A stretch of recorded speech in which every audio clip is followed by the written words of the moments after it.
Minecraft. It's a game that defined a generation. Ask any 16 to 24-year-old you know, and I'd bet you $100 they could tell you exactly how to make another portal. 10 blocks of obsidian lit with flint and steel. Minecraft has been my favorite game for years. When I was in 5th grade, I would pace the classroom, agitated, waiting for my bus to be called so that I could go explore the cube world in my computer. Now, I'm centering my whole final project around this game that was initially released over 15 years ago. There have been times over the years when I've nearly forgotten about the game entirely. Whole worlds lost to the ever-flowing current of time, abandoned by a forgetful child who, somewhere along the way, grew up. But I always ended up coming back to Minecraft. In the midst of all the chaos of the real world, my Minecraft world was simultaneously my escape and a world that felt realer than the one I lived in. Fallen into the role prescribed to me by the adults in my life, and then the social structures around me, my Minecraft world was the only place where I could go to feel in control, a place full of infinite possibilities right at my fingertips, where the only limit was my own creativity and my attention span. In the newly released Minecraft movie, Steve is originally a normal human from our world who yearned for the mines so badly that he stumbled through a portal deep in a mineshaft and ended up in the cubic world of Minecraft. As a kid, I wanted to enter my Minecraft world. Maybe there, among the infinite possibilities, I could find the parts of myself that felt unreachable to me in the real world. But would the possibilities I found in the game actually provide me with an authentic sense of my own being? Or would they only serve to drive me farther from my authentic being? 20th century German philosopher Martin Heidegger's magnum opus, Being and Time, is dedicated to working out the question of the meaning of being. In this project, he argues that Dasein, the kind of being that humans have as beings who are concerned with our own being, always exists as being in the world. Dasein can be in the world authentically or inauthentically, and both these modes of being are equally primordial for Dasein. When I read this, I immediately thought back to my Minecraft worlds. Did these virtual worlds expand my possibilities for authentic being? How is being in a Minecraft world different from being in the world? I hope to address these questions throughout this project. First, though, I will be establishing to what extent the Minecraft world qualifies as a world within Heidegger's project.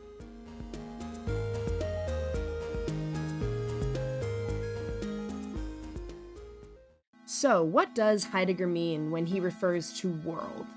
Not the sum of all entities within the world, since that would be too surface level for an inquiry into the nature of being. Not a subjective my world, all these entities in the meaning I ascribe to them, since entities aren't in the world as atomized objects that have no meaning until I personally give them meaning. Not even nature, since nature is already in the world. For Heidegger, the world is the relational totalities of entities and Daseins within the world. We, as Daseins, have a concernful type of being for whom our own being and being as such are issues. When we, as Daseins, are in the world, we already exist within an interwoven context. Entities aren't mere objects, they have purposes for us. Heidegger's world is one of significance, which is the structure of relationships between entities and beings within the world. Accordingly, Dasein dwells in the world, encountering entities as part of a meaningful and familiar whole. Within this definition, Minecraft itself is an entity within the world, so it's not ideal to analyze the Minecraft world as an atomized world that isn't meaningful within the relational totality of Heidegger's world. So, while I'll reflect on the Minecraft world and its entities as things within our non-virtual world, I'll be arguing that the Minecraft world, as a world within the world, functions as its own world of significance. To avoid getting too meta right away, though, I'll spend more time discussing the implications of worlds within the world later on. For now, let's enter the Minecraft world. So I've loaded into a fresh Minecraft world. My purpose in this world is at first unclear.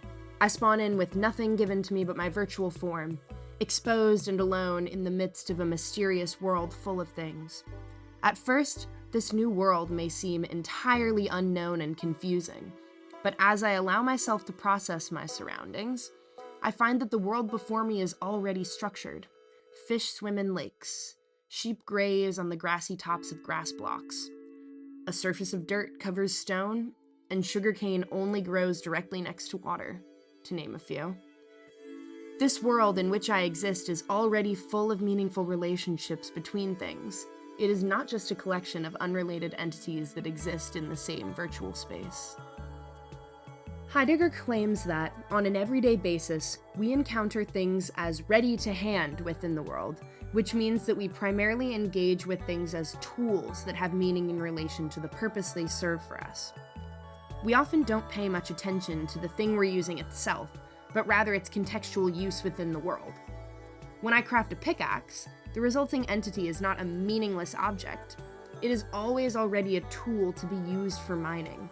As I'm mining with a pickaxe, I don't think my pickaxe. I'm not trying to examine it as an object. I'm using it. I'm engaging with the pickaxe by using it for the purpose of mining. The meaning of my pickaxe is revealed to me in terms of the work for which it is used. Ready-to-hand equipment has its place within a region, which is the whereabouts of equipment arranged in a meaningful way. I walk through my little region nearly every day to sleep, store items, and farm resources. I leave my hoe in a chest near my farm, for that is the place where it belongs, since it corresponds to its use as equipment. The relational significance of a region is not immediately evident, but it becomes noticeable when something is not found in its place. When I fail to find my hoe in the chest near my farm, I recognize that chest as the chest that is supposed to house my hoe, and the farm as the purpose for keeping my hoe in that chest. In the real world, we do not all have the same relational understanding of entities. Our ideas about the world are colored by our abilities and our experiences. When I see a pen, for instance, I think about journaling, whereas a musician may think about songwriting. Although I'm aware that paper is made from the pulp of plants, I rarely think about paper when I see trees, instead admiring the vibrant colors of the foliage. Similarly, our grasp on entities in the Minecraft world is impacted by our circumstances and our environment. Take sugarcane, for example. As I wander the open world in search of a place to call home, I may pick up a piece or two of sugarcane to plant on a future farm. I am aware that it can be made into sugar, which is an ingredient in certain foods and in paper, which is useful for trading and crafting books and bookshelves. In the circumstance that I am preparing to fight the Ender Dragon, I am concerned with sugarcane as a resource to make paper, which I trade for emeralds to buy mending books with. If I did not have a villager who traded paper for emeralds, my notion of sugarcane in relation to its utility would be different. As I decorate my house, I find empty tables that could use a sweet treat. Since I have a farm with chickens, cows, wheat, and sugarcane, I am able to harvest all the resources necessary to craft a cake. If I were in a desert with no animals in sight, walking past stalks of sugarcane may not inspire thoughts of cake, but in this case, the appropriate entities are accessible within my environment, so I consider sugarcane as a resource to make cake. As a real person in the real world, I know that these relations are always already there in Minecraft's code, this world of significance created by the divine hands of the game devs. However, as Dasein within the Minecraft world, what is most immediately discernible is not that there is some sort of grand creator, but that the entities in the world are always interconnected, whether or not they were designed as such. As I play in the Minecraft world, it is I who discovers the significance relationships that determine the structure of the world. I am the one who crafts a pickaxe with 2 sticks and 3 wood, disclosing the relationship between these entities in my interaction with them. It is my being there in the world alongside these entities that uncovers their interwoven significance. In this sense, Heidegger nullifies the philosophical debate over whether meaning is innate or created by man by answering that meaning is discovered experientially, and that the world and its entities are experienced as always already meaningful. It follows from this premise that there must be someone within the world to uncover the meaningful relationships between entities in the world. That someone must be a Dasein, as it is only Dasein who is within the world concernfully, which means that Dasein is actively involved with the world and its entities, putting these entities to use. Herein lies the most notable distinction between the Minecraft world and the real world. I enter the Minecraft world voluntarily and may exit it at will without dying or permanently deleting the world from existence. The Minecraft world is not the only place I exist. I primarily exist in an outside world from which I can enter the Minecraft world. It is not my primary dwelling place, but an extension of that world, a world that exists within the world. I have been thrown into being in the real world, but I have chosen to be in the Minecraft world. As such, the Minecraft world and all its entities are entities that I encounter within the real world. In this sense, Minecraft can be considered an environment encountered within the real world. In choosing to concern myself most immediately with my Minecraft world and its entities, and spending much of my everyday life engaged with in-game projects, my Minecraft world becomes the most proximal environment for me.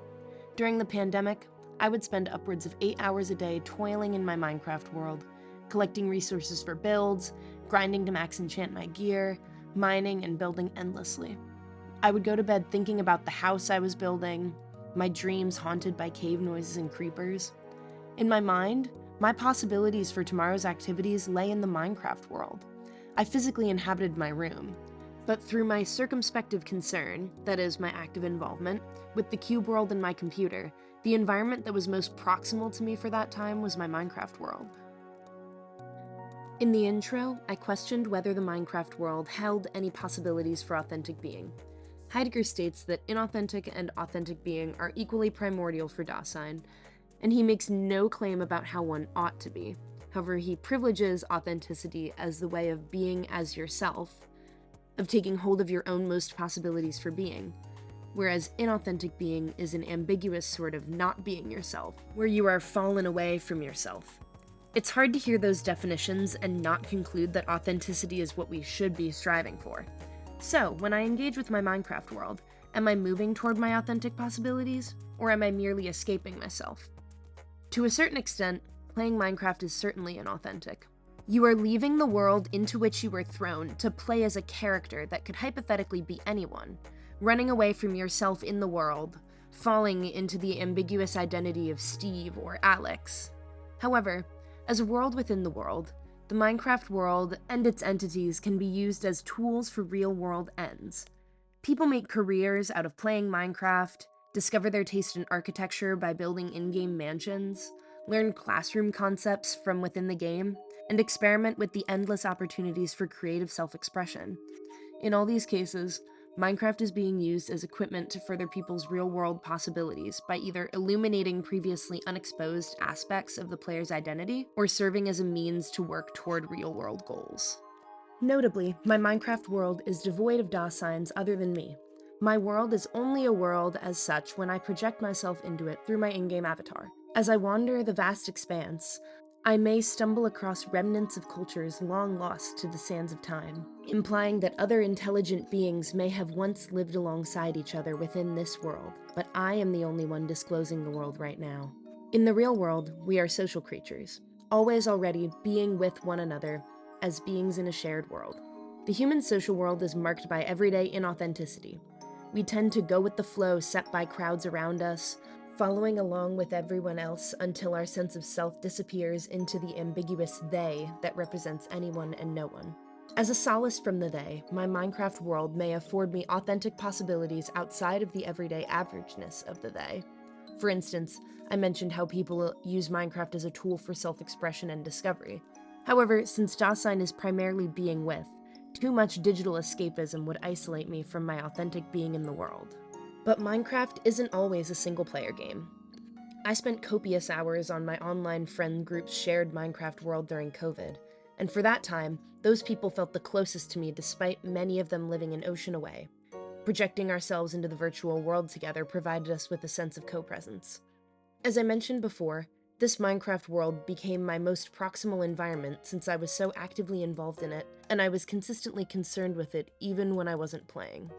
Heidegger calls this phenomenon deseverance, in which entities are brought closer through concern regardless of their physical distance.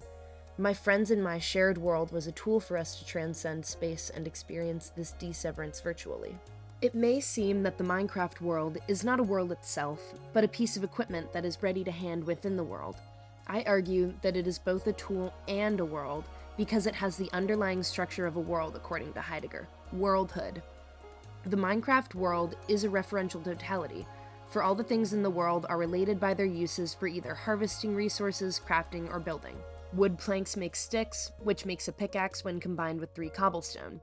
Tools have significance in their relations to other things and their involvement with tasks. My stone pickaxe mines stone and iron ore, but fails to yield diamonds when used to mine diamond ore. I primarily understand my tools as they are used, not as what they are unrelated to everything else, and their failure reveals the interconnected nature of this world.